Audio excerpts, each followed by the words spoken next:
Assalamualaikum warahmatullahi wabarakatuh.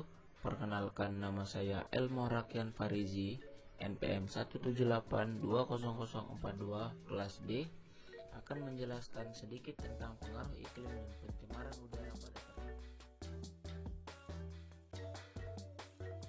Iklim merupakan salah satu faktor lingkungan yang cukup dominan dalam mempengaruhi produktivitas ternak.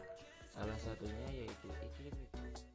Iklim mikro di suatu tempat yang tidak mendukung bagi kehidupan ternak membuat potensi genetik seekor ternak tidak dapat ditampilkan secara optimal. Ada dua pengaruh iklim mikro terhadap ternak, yaitu pengaruh yang tidak langsung, contohnya ketersediaan pakan, tingginya serat kasar, penyakit, dan lain-lain. Yang kedua, pengaruh langsung, contohnya stres panas atau dingin, yang berakibat terhadap penurunan produksi dan reproduksi ternak.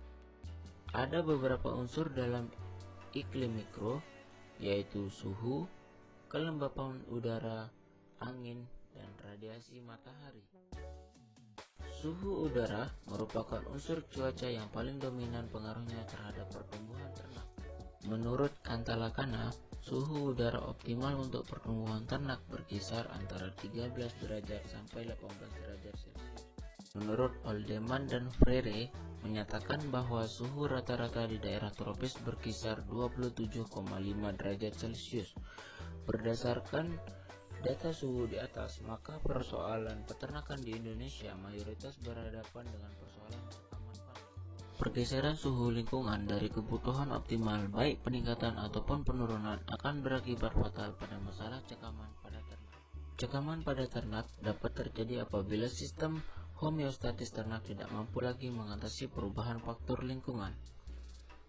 Dalam hal ini terjadi ketidakseimbangan antara panas yang diproduksi dengan panas yang dilepaskan ke lingkungan. Radiasi matahari merupakan pemindahan panas suatu benda ke benda lain tanpa bersentuhan.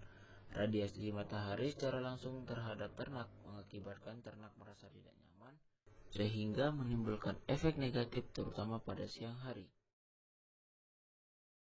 Kecepatan angin dapat digunakan untuk mereduksi cekaman panas pada ternak. Pencemaran udara adalah kehadiran satu atau lebih substansi fisik, kimia, atau biologi di atmosfer dalam jumlah yang dapat membahayakan keselamatan manusia, hewan, dan tumbuhan, mengganggu estetika dan kenyamanan, atau merusak properti. Syarat-syarat suatu zat disebut polutan bila keberadaannya dapat menyebabkan kerugian terhadap makhluk hidup. Sifat polutan ada dua, yaitu merusak untuk sementara atau merusak untuk permanen. Mungkin itu saja yang dapat saya sampaikan. Atas perhatiannya saya ucapkan terima kasih.